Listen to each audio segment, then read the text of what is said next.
Evangelio de Juan, capítulo 10, versículos 14 y 15.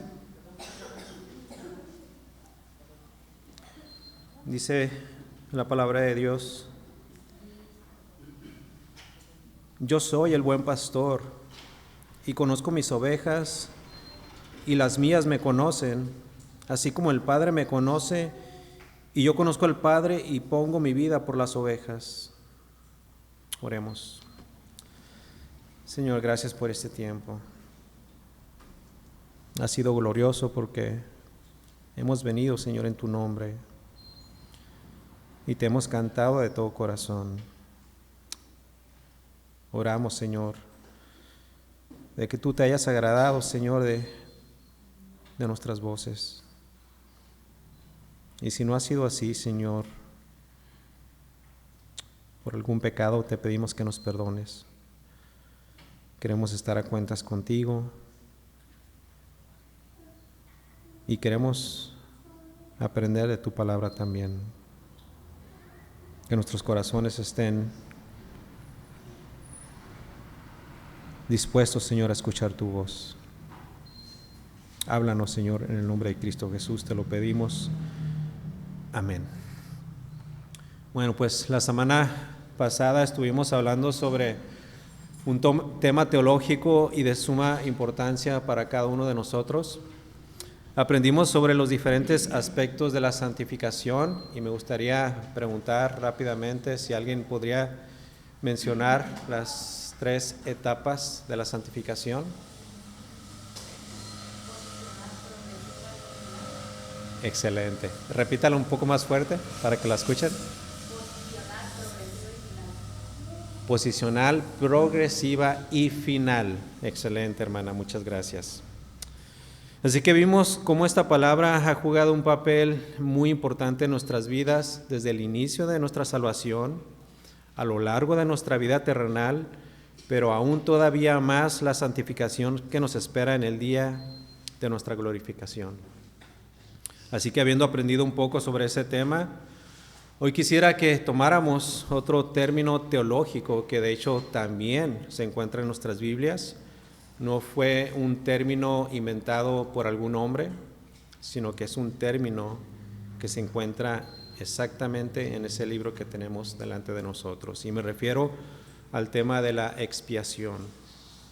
Ese término, así como la santificación, es uno que debemos conocer y entender, ya que esto va a ocasionar que en nosotros brote un espíritu de agradecimiento, resultando en la glorificación de Dios. Ese estudio nos va a ayudar a responder preguntas fundamentales como: ¿qué fue lo que logró Cristo en la cruz? ¿Por quién fue ofrecido su sacrificio? ¿Y cómo esta doctrina afecta mi seguridad, mi adoración y también mi evangelismo?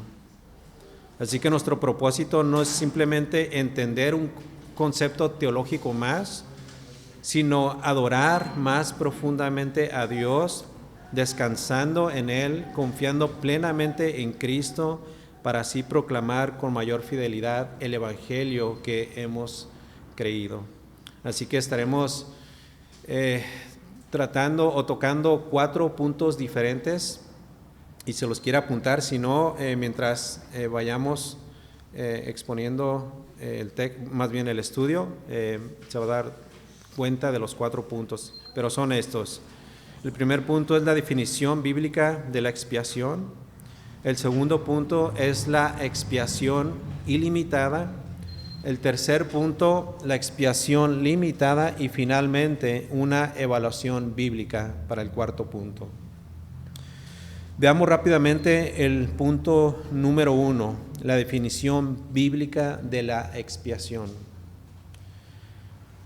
Aunque el pecado ha sobreabundado en el mundo después de la caída del hombre, Dios en su omnipotencia tiene la habilidad de restringirlo y aún de eliminar sus efectos.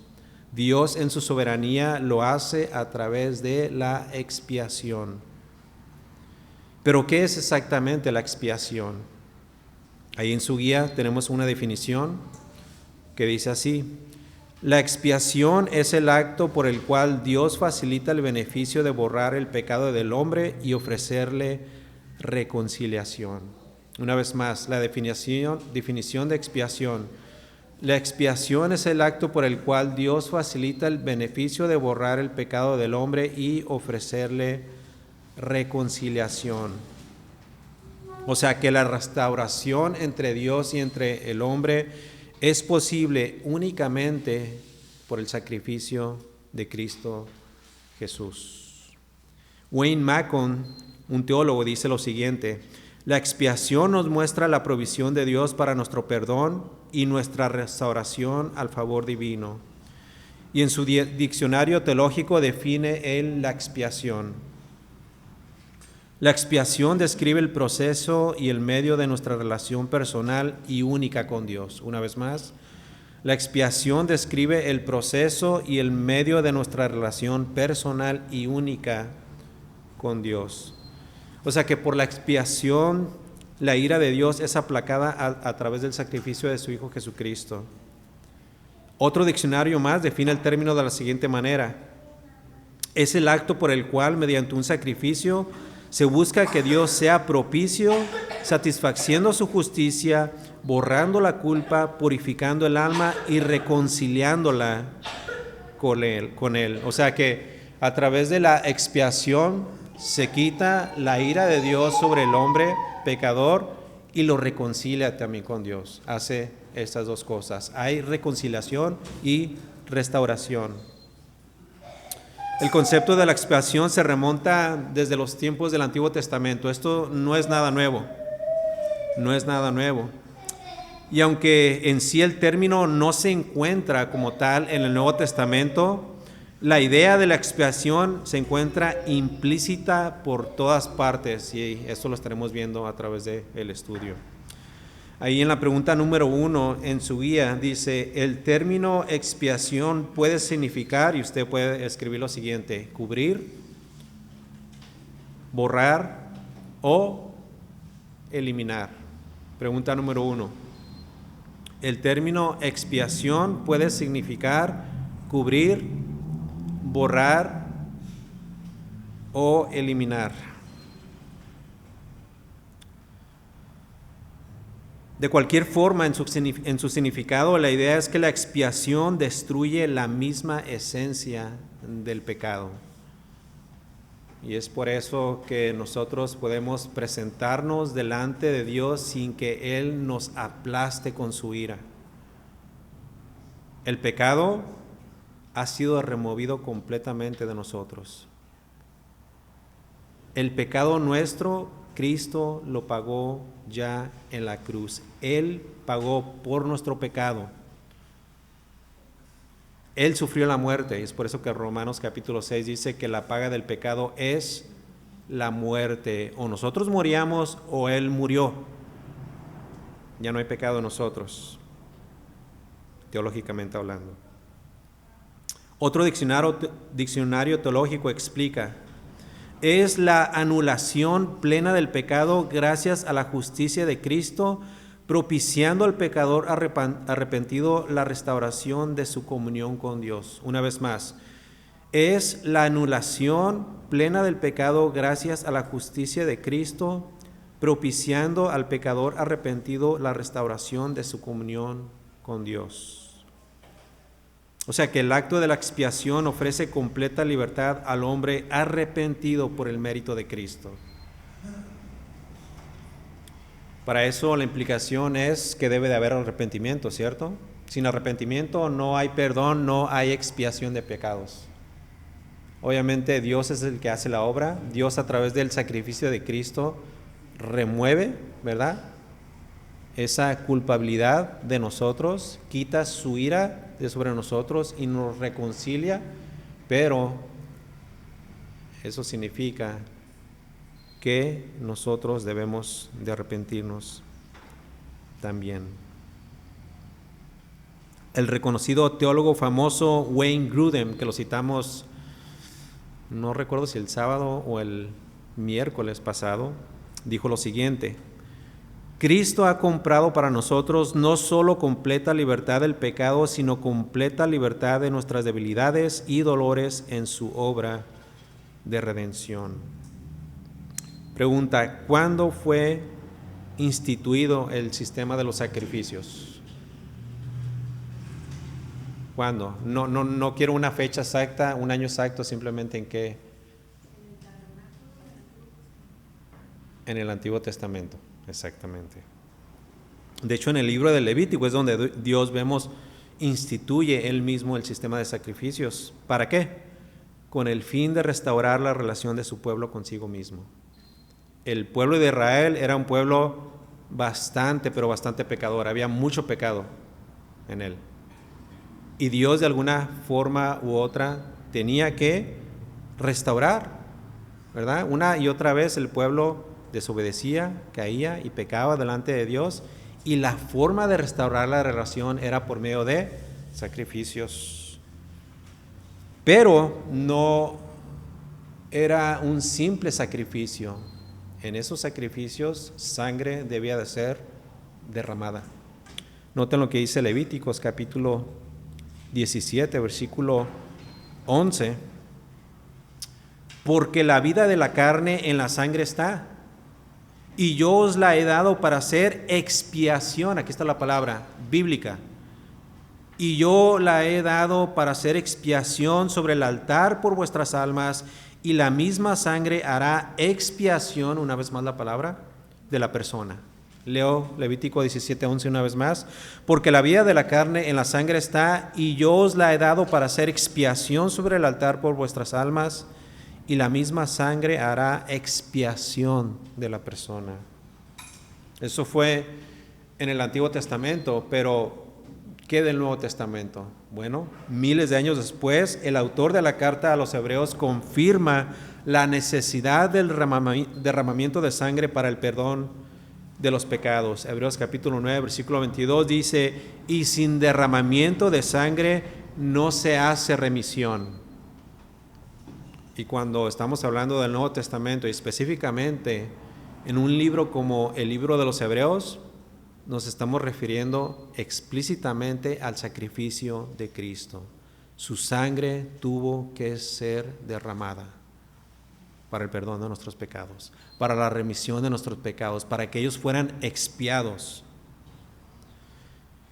Pero cuando los animales eran empleados como sacrificios, los pecados del pueblo eran simbólicamente transferidos a ellos para que de esa manera la ira de Dios fuese apaciguada y el pueblo así fuera redimido.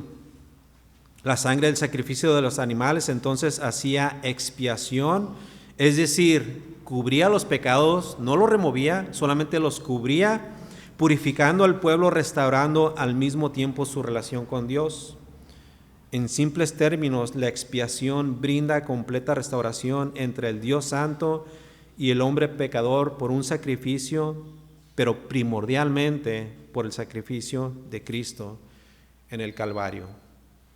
En el Antiguo Testamento, una y otra vez, animalitos eran sacrificados, una y otra vez, mucha sangre era derramada, pero ahora en el Nuevo Testamento, un solo sacrificio, el sacrificio de Cristo. Ese solo sacrificio fue suficiente para que fuéramos completamente perdonados. Y eso nos lleva a la definición inicial del encabezado, que dice así: la expiación es el acto por el cual Dios facilita el beneficio de borrar el pecado del hombre y ofrecerle reconciliación. Esa es una definición que me encantaría todos la conocieran y se la memorizaran. Y es por eso que estamos haciendo este tipo de estudios. Estamos escogiendo ciertos términos teológicos, no para hacernos teólogos, ¿no?, sino para que simplemente conozcamos la obra redentora de Cristo. Esa obra redentora ha obrado a favor de nosotros. ¿Por qué no conocerla? ¿Por qué no conocer estos términos? Para que así de esa forma nosotros podamos vivir agradando a Dios y testificando también al mundo entero de que Cristo es el Salvador. Eso nos lleva al segundo punto, que es la expiación ilimitada.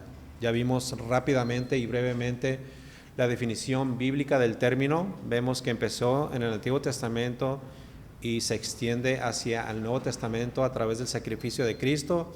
Pero veamos el siguiente punto, y aquí es donde vamos a ver la primera postura acerca de la expiación. Son dos posturas, se encuentra la primera en el segundo punto y la tercera se encuentra en el tercer punto, que es la expiación limitada. Pero veamos primeramente la expiación ilimitada. Sabemos que el sacrificio de Cristo es uno que es suficiente para perdonar los pecados de todos los hombres, ¿cierto? A diferencia de los sacrificios de los animales en el sistema sacrificial del Antiguo Testamento, estos solamente podían cubrir los pecados, no borrarlos, no quitarlos, sino solamente cubrirlos. Pero el carácter único de Cristo, de perfección y santidad, satisfactoriamente reúne todos los componentes para el perdón completo de Dios. Y es por eso que una y otra vez el Nuevo Testamento hace referencia al sacrificio de Cristo como un sacrificio perfecto, hecho una sola vez y para siempre. Recordemos una vez más el sistema sacrificial en el Antiguo Testamento: animalito tras animalito, vez tras vez, año tras año. En el día de la expiación el sacerdote tenía que introducirse, tenía que hacer un sacrificio por él mismo, luego por los de su casa, luego por los del pueblo. Mucha sangre tenía que ser derramada, pero una vez Cristo habiéndose ofrecidose él mismo, es suficiente, es un sacrificio que provee el perdón completo de Dios. Sin embargo, la Biblia no enseña que Cristo murió por todos los pecados de todos los hombres de toda la historia de la humanidad, ¿cierto? ¿Están de acuerdo? Pero aún así existe una postura que afirma que Cristo murió por todas las personas que han existido en el mundo. Pregunta número 2. ¿Qué establece la expiación ilimitada? Eso es lo que establece la expiación ilimitada, que por cierto no es una postura que nosotros como iglesia local adoptamos. Pero esto es lo que esta postura establece: que Cristo murió por todos los seres humanos, haciendo posible la salvación para todos, pero su sacrificio solamente se aplica a los que creen. Una vez más, pregunta número 2, ¿qué establece la expiación ilimitada? Que Cristo murió por todos los seres humanos, haciendo posible la salvación para todos, pero su sacrificio solamente se aplica a los que creen. Esta doctrina es sostenida generalmente por teologías arminianas, wesleyanas y bautistas tradicionales no calvinistas. A esta postura se le conoce como la postura de la expiación ilimitada. Pero escuchen esto, mis amados: afirmar esta postura sería casi lo mismo que afirmar el universalismo, donde todos sin excepción alguna reciben la salvación.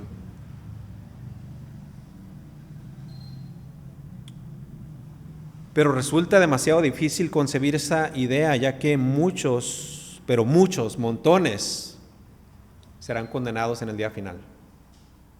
Entonces, ¿cómo es posible que Cristo murió por todos, sin excepción alguna, cuando sabemos que la Escritura enseña que muchos, millares y millares de personas irán al infierno? Por ejemplo, en Apocalipsis capítulo 20, si quiere abrir su Biblia ahí simplemente para que me acompañe y veamos juntos lo que la Biblia dice en concerniente a los hombres que no han sido elegidos por Dios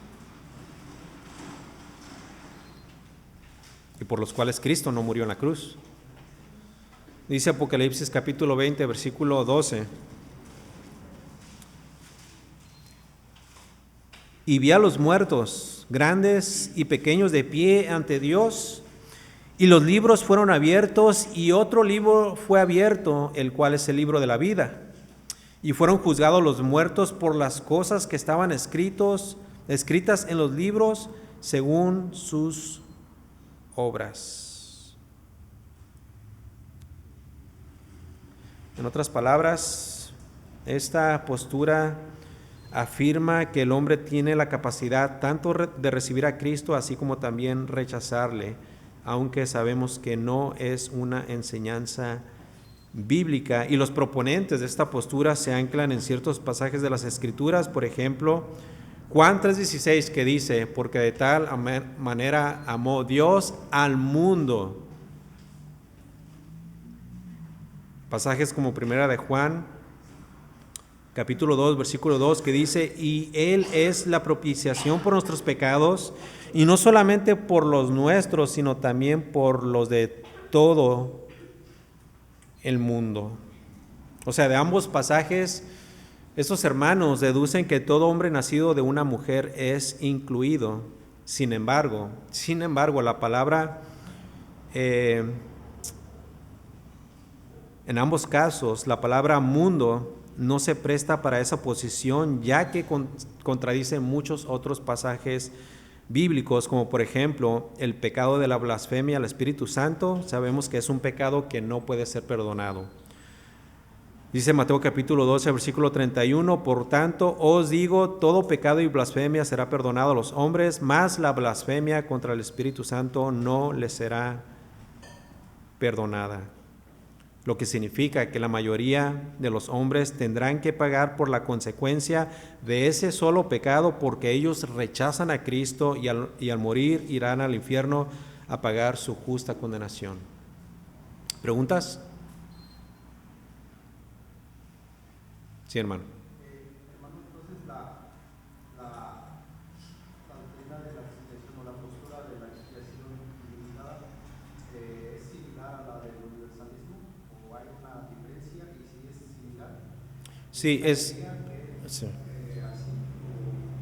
sí, es muy similar. Vamos a poner, por ejemplo, la mayoría de las personas que, y lamentablemente dentro del cristianismo algunos creen en el universalismo, pero la mayoría de los que se adhieren a esa creencia, muchos no creen en Dios, o muchos creen en Dios, pero un Dios ficticio, un Dios creado por su propia imagen y conforme a sus gustos. Entonces deducen de que muchas veces ven a un Dios que es amoroso, ¿verdad? Se olvidan o no saben que Dios es un Dios justo, ¿verdad? Y que no tendrá por inocente al culpable. Entonces determinan de alguna forma u otra que Dios en su amor y misericordia al día final, en el momento final todos irán al cielo, ¿verdad? Algunas iglesias, algunas denominaciones adoptan este concepto de que todos, sin importar lo que hicieron en esta tierra o lo que no hayan hecho en esta tierra, irán al cielo también. Pero la diferencia, como dice la postura, es que dicen que ellos dicen que Cristo murió por todos los seres humanos, haciendo posible la salvación para todos. Y aquí está la diferencia: pero su sacrificio solamente se aplica a los que creen. Ahí está la diferencia. Entonces la herejía es el universalismo. Sí, Y exacto. la expiación ilimitada como postura no es una herejía, aunque está dentro de aunque no es bíblica, o por ejemplo las iglesias anglicanas creen, ellos se condenarán por creer de esa manera. No, no lo considero así. Sí, y muy buena aclaración, porque el universalismo es una herejía, ¿verdad? Más la postura de la expiación ilimitada consideramos que no lo es. Es un error, y a mi consideración un error muy grave, ¿verdad? Porque sabemos que el sacrificio de Cristo, una vez más, como dice la Escritura, es un sacrificio perfecto. Y Cristo murió por personas específicas. Y ahorita vamos a ver, de hecho, el texto que leímos al inicio, Juan capítulo 10, dice claramente que Él muere por sus ovejas. Entonces, muy buena pregunta y muy buena aclaración. Muchas gracias.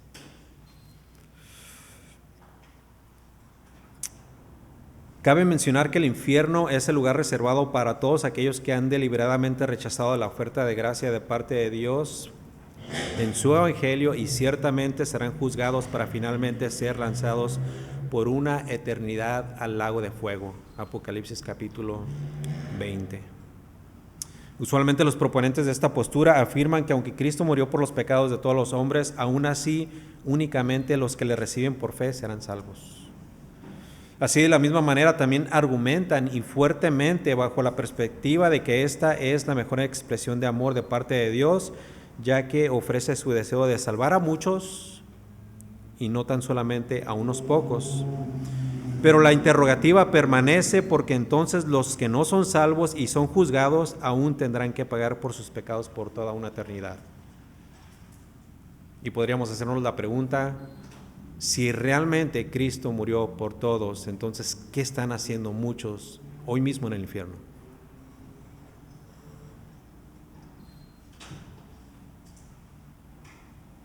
Y eso nos lleva al tercer punto y la postura que nosotros adoptamos, la expiación limitada. Sabemos que cada hombre merece el justo juicio de Dios. ¿Por qué? Porque todos han transgredido la ley de Dios, todos, sin excepción alguna. Sin embargo, Dios desde el principio ha demostrado su misericordia. De otra manera, todos los hombres, sin importar su lengua o trasfondo, ya hubiesen consumidos. Ya hubiésemos sido todos destruidos por el pecado más pequeño. Es más, nuestra propia naturaleza nos condena. Decía el salmista, en pecado he sido concebido. O sea, no conocíamos ni siquiera el bien o el mal, y nuestra naturaleza, por nuestra propia naturaleza, ya éramos condenados. Pero Dios ha tenido misericordia, así que Dios en su eterno consejo predeterminó que salvaría a ciertos individuos para su propia gloria y para su propio beneplácito, lo que significa que la obra redentora de Cristo en la cruz y su muerte es exclusivamente aplicada a los que Dios de antemano eligió. Aplica solamente a los que Dios eligió desde antes de la fundación del mundo. En otras palabras, de acuerdo a las Escrituras, fueron hombres específicos y fueron ellos por la voluntad de Dios los recipientes de los beneficios de la muerte del Señor. Y solamente ellos, ningunos otros más, solamente ellos los que Él escogió. Y esos hombres específicos con nombre y apellido son aquellos que en su tiempo vendrán a la fe y los cuales reciben la bendición de la muerte vicaria de Cristo en la cruz. Solamente ellos y nadie más. Teológicamente a esto se le conoce como la expiación limitada. La expiación, o sea, en otras palabras, tiene límite. ¿A qué se limita? ¿A qué se limita? A los escogidos. Una salvación segura a los elegidos. Esta postura, la expiación limitada, también se le conoce como redención particular. Lo puede apuntar porque a veces si usted está leyendo o está escuchando algún sermón o está leyendo alguna teología sistemática, va a encontrar estos otros términos que en realidad son lo mismo. Redención particular o expiación definida. A la expiación limitada también se le conoce como redención particular o expiación definida. Y una vez más, esta es la doctrina que enseña que la muerte del Señor Jesucristo fue diseñada de manera específica y eficaz para asegurar la salvación de los elegidos y solamente de ellos. Cristo no murió para hacer la salvación meramente posible, sino para garantizar y efectivamente la redención de todos aquellos que el Padre le dio desde antes de la fundación del mundo. Una vez más, voy a repetir esto.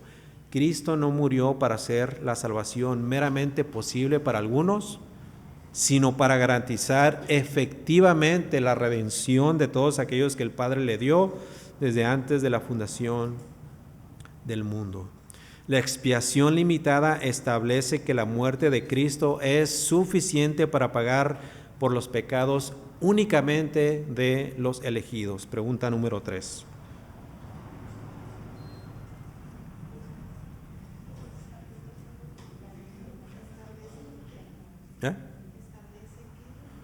La expiación limitada, en la pregunta número 3, la expiación limitada establece que la muerte de Cristo es suficiente para pagar por los pecados únicamente de los elegidos.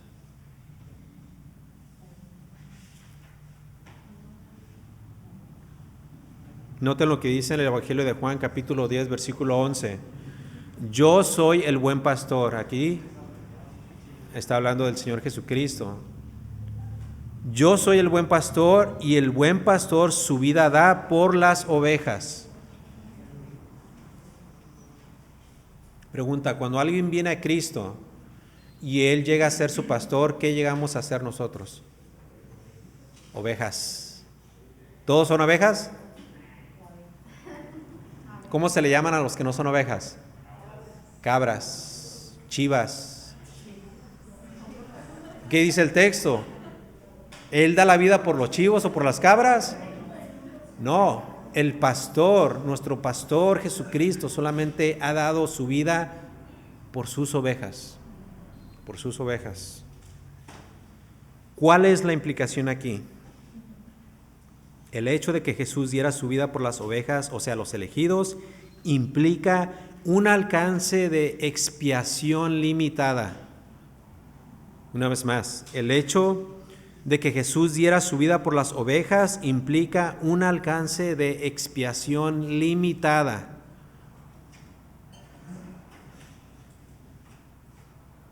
O sea, podríamos decir que la muerte de Cristo, su sacrificio, sería suficiente para cubrir los pecados de todos los hombres, ¿cierto? Mas, sin embargo, fue un sacrificio para un grupo específico de personas. Y es por eso que ellos, al venir a la fe, ese sacrificio se materializa, por decirlo así. Toma efecto. Fue suficiente. No solamente perdonó nuestros pecados, los borró completamente y nos restauró la relación con Dios. La Biblia enseña claramente que Cristo dio su vida por la iglesia. ¿Y quién es la iglesia? Todos aquellos que han creído en Cristo. Solamente por ellos. Solamente dio su vida por la iglesia, no por los que están afuera de ella.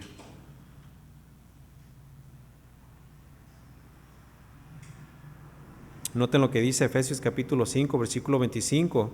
Aquí les está hablando el Espíritu Santo a los matrimonios y en específico a los hombres, a los maridos. Maridos, amar a vuestras mujeres, ¿cómo? Así como Cristo amó a la iglesia y se entregó a sí mismo por ella. Cristo amó a su iglesia de tal forma que dio su vida por ella, se entregó por ella, se sacrificó por ella hasta el punto de ir a la cruz y morir por ella. O sea que el amor sacrificial de Cristo está destinado específicamente para la iglesia y solamente para la iglesia. De la misma manera, la sangre de Cristo solamente fue derramada por sus elegidos. Noten lo que dice Hechos capítulo 20, versículo 28. Por tanto, mirad por vosotros y por todo el rebaño en que el Espíritu Santo os ha puesto por obispos. ¿Para qué? Para apacentar la iglesia del Señor. Y noten lo que dice, la cual Él ganó por su propia sangre.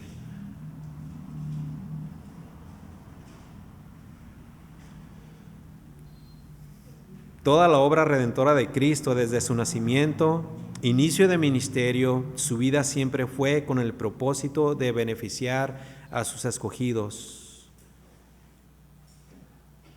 Pregunta número 4. Su muerte en la cruz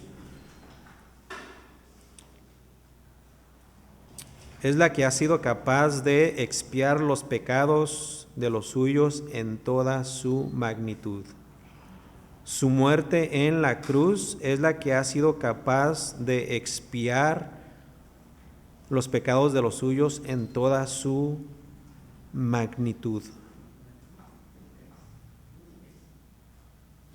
Esta postura, como ya vimos, aunque es la más cercana a las Escrituras, por si usted no lo cree, es una de las doctrinas más controversiales en la teología cristiana.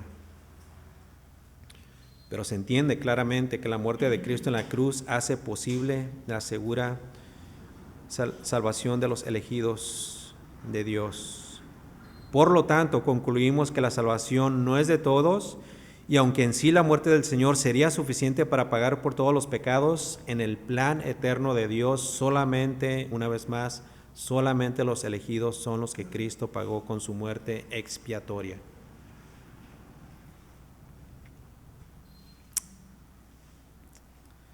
Y porque el término en sí puede resultar confuso o controversial, por esa razón R.C. Sproul prefería utilizar el término redención particular o expiación definitiva. ¿Por qué?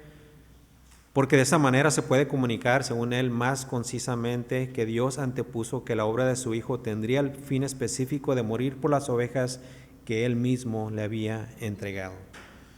Pero yo, mi gusto, mi preferencia personal sería quedarme con ese término, expiación limitada. Pero esto es lo mismo que Jonathan Gibson, un profesor del Antiguo Testamento en el seminario Westminster, que dice y enfatiza que el término limitada es un tanto ambiguo. Y es por eso que las críticas a tal postura suelen llover, pero de nuevo podríamos quedarnos con ese término, con esa terminología, expiación limitada. Otra de las controversias alrededor de esta postura teológica y que al mismo tiempo sirve para arremeter en su contra es su relación con el evangelismo. Y el argumento en contra de esta postura es, entonces, ¿para qué vas y predicas? ¿Para qué evangelizas? Bueno, la respuesta es porque no sabemos quiénes son los salvos, ¿verdad? Si supiéramos, pues solamente a ellos les predicáramos, pero como no sabemos, como no tenemos ese conocimiento pleno, así como Dios lo tiene, de todas las cosas, vamos y predicamos a todo hombre, a toda mujer, a todo joven, a todo niño, a todo viejo. Les predicamos el Evangelio de Cristo Jesús. Hemos tenido la experiencia que la mayoría de ellos, al escuchar el Evangelio, lo rechazan, y entendemos que la mayoría de ellos no son salvos, pero de igual manera, esa es nuestra tarea, esa es una de las funciones principales de la iglesia, evangelizar el Evangelio de Cristo Jesús, porque queremos que al escucharlo lo crean y se arrepientan y se vuelvan a Dios. Así que pueden llover las críticas, pueden haber argumentos en contra de esta postura, pero de igual manera eso no nos detiene. Seguiremos evangelizando, seguiremos anunciando de que Cristo salva a los hombres. El mensaje del Evangelio es para todos, independientemente lo crean las personas o no. El Evangelio es un mensaje de bendición para vida eterna, pero también puede ser un mensaje para condenación en el lago del infierno. Los que adoptan la expiación limitada entienden que a los que Dios predestinó para salvación necesitan escuchar el Evangelio para llegar a la fe y de esa forma ser en el tiempo y en el espacio receptores de la bendición de la expiación limitada, la cual desde antemano ya estaba reservada exclusivamente para su beneficio.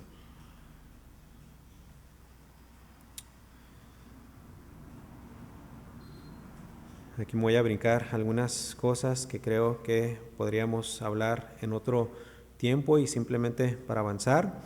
Así que vayamos a la evaluación bíblica en el cuarto punto. Y noten lo que dice ahí en su guía, en la pregunta número 5. ¿Cuál es la diferencia entre expiación limitada entre la expiación limitada y la ilimitada? Bueno, en la expiación ilimitada, una vez más, esta establece que Cristo murió por todos, pero su sacrificio solamente se aplica a aquellos que creen. Mientras la expiación limitada establece que Cristo murió solamente por los elegidos y su muerte garantiza la salvación de ellos. Una vez más, la expiación limitada establece que Cristo murió por todos, pero su sacrificio solamente se aplica a aquellos que creen. Y la expiación limitada establece que Cristo murió solamente por los elegidos y su muerte garantiza la salvación de ellos. Bueno, las Escrituras proveen una clara descripción en cuanto a quién es Dios, ¿cierto? Y un atributo que resalta en gran manera en ellas acerca de Dios es el atributo de su misericordia. Este es un atributo del cual todo ser humano ha sido beneficiado. Y de alguna manera u otra, todo hombre en general ha sido beneficiado por la bondad de Dios y especialmente en cuanto a la relación con el pecado. Pues de acuerdo con las Escrituras, todos han pecado. Sin embargo, Dios en su misericordia y en su longanimidad detiene su juicio. Algunos no reciben lo que merecen y muchos por la paciencia de Dios alcanzan su misericordia recibiendo el regalo de la vida eterna por el mérito de Cristo. Y mientras la Biblia asegura que Dios muestra de muchas maneras su amor para con todos los hombres, de una forma particular Dios muestra su amor para sus escogidos, y estos últimos, sus escogidos, son los que en realidad son los verdaderos favorecidos por la muerte de Cristo. Lo que significa, una vez más, que el Hijo no murió por todos. No murió por todos. Cristo murió por hombres específicos y el mismo Señor se dirige a ellos, y como hemos leído en el capítulo 10 del Evangelio de Juan, versículo 14, Él dijo: yo soy el buen pastor y conozco mis ovejas, y las mías me conocen, así como el Padre me conoce, y yo conozco al Padre, y pongo mi vida por las ovejas. Pero no solamente es el único versículo que trata sobre esto, aunque podríamos quedarnos con solamente ese versículo. Y ahí se establece esta postura, la expiación limitada. Cristo solamente da su vida por sus elegidos. Pero ¿qué tal en Juan capítulo 17, cuando el Señor Jesús se encontraba a punto de ser arrestado para ser enjuiciado y condenado en el huerto de Getsemaní, y donde Él lo podemos encontrar con gran pasión y fervor orando a su Padre en favor de únicamente los suyos y no por todo el mundo? Noten lo que dice el capítulo 17 de Juan, versículo 9. Jesús dice: yo ruego por ellos. ¿Por quiénes? Primeramente por sus discípulos, ¿verdad? Pero por extensión también por los discípulos. Yo ruego por ellos. Y luego dice: no ruego por el mundo. ¿Sino por quién? Sino por los que me diste, porque tuyos son, y todo lo mío es tuyo, y lo tuyo mío, y he sido glorificado en ellos. Otro pasaje que nos ayuda a entender esta postura, Mateo capítulo 1, versículo 21. Noten lo que dice aquí el texto: y dará a luz un hijo, y llamará su nombre Jesús. ¿Por qué? Porque él salvará ¿a quién? A su pueblo de sus pecados. Noten que dice su pueblo y no dice a todos en general. Efesios capítulo 5, versículo 25, ya lo leímos, pero noten lo que dice: maridos, amad a vuestras mujeres, así como Cristo amó a la iglesia y se entregó a sí mismo por ella. O sea que aquí muestra claramente la particularidad del sacrificio de Cristo por la iglesia. Hechos capítulo 20, versículo 28, por tanto mirad por vosotros y por todo el rebaño en que el Espíritu Santo os ha puesto por obispos. ¿Para qué? Para apacentar la iglesia del Señor, la cual Él ganó por su propia sangre. Otra vez enfocado el texto específicamente en la iglesia y solamente por la iglesia. Un pasaje final, Romanos capítulo 8, versículo 32. El que no escatimó ni a su propio Hijo, sino que lo entregó por todos nosotros, ¿quién acusará a los escogidos de Dios? Dios es el que justifica. ¿Quién es el que condenará? Cristo es el que murió. Aquí podemos ver cómo la muerte de Cristo se conecta directamente con los escogidos, no con el mundo, no con los incrédulos, no, solamente con los escogidos. O sea que el objetivo de la obra redentora de Cristo siempre tuvo como fin llevarse a cabo para beneficiar ¿a quiénes? A los escogidos. Esto es lo que se planeó bajo el determinado consejo de Dios. Específicamente el consejo sabiamente planeado por cada miembro de la Trinidad, que eventualmente se ejecutó en el tiempo determinado cuando Cristo fue llevado al madero para sufrir y morir únicamente por los pecados de los suyos. Así es como lo plantea la teología sistemática de MacArthur y Mayhew, en donde ellos dicen: se demostró que la decisión de que el Hijo adoptara carne humana y rescatara a los pecadores de la muerte y del juicio no fue tomada de manera unilateral, sino de acuerdo con un plan trinitario aprobado. Y si este plan redentor fue planeado, aprobado y ejecutado bajo el consejo divino de la Trinidad, y así se demuestra en las escrituras, no cabe más que confiada y gozosamente aceptarlo. La voluntad de Dios en cuanto a este asunto es clara y no debería de ser debatida. Pero ¿qué hacemos con los demás pasajes que parece que argumentan en favor del universalismo? Bueno, no deben de ser ignorados, todo lo contrario, deben de ser aceptados y creídos, y diligentemente deben de ser manejados, pero en su contexto apropiado. En su contexto apropiado. Pregunta número 6. ¿La expiación limitada es la más acertada?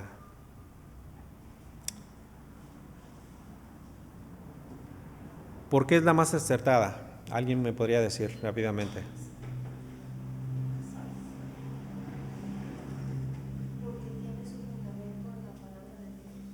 ¿Tiene fundamento en la palabra de Dios?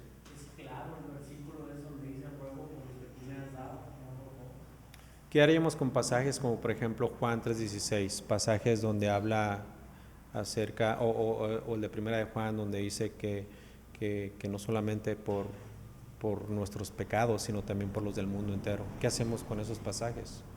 Alguien podría argumentar, bueno, tiene fundamento bíblico, es claro también. ¿Qué hacemos con esos pasajes? El contexto, ¿no? Exactamente, tenemos que ver el contexto y cómo el uso de la palabra tiene mucho que ver. Como por ejemplo cuando el apóstol dice que no solamente por nuestros pecados, sino por los del mundo entero, ahí no se está refiriendo hablando acerca de todo el mundo, sin distinción alguna. Recordemos que la iglesia del primer siglo era primordialmente judía. Solamente los judíos eran parte de la iglesia. Eventualmente el Señor empieza a salvar a hombres y mujeres de otras naciones, los gentiles, ¿verdad? Y cuando el apóstol dice, pero también por los del mundo entero, se estaba refiriendo a que Dios iba a salvar eventualmente a los del mundo y de otras naciones. Y eso es lo que vemos el día, exactamente, eso es lo que vemos hasta el día de hoy, Dios salvando no solamente a judíos, sino a hombres y mujeres de toda lengua y de toda nación.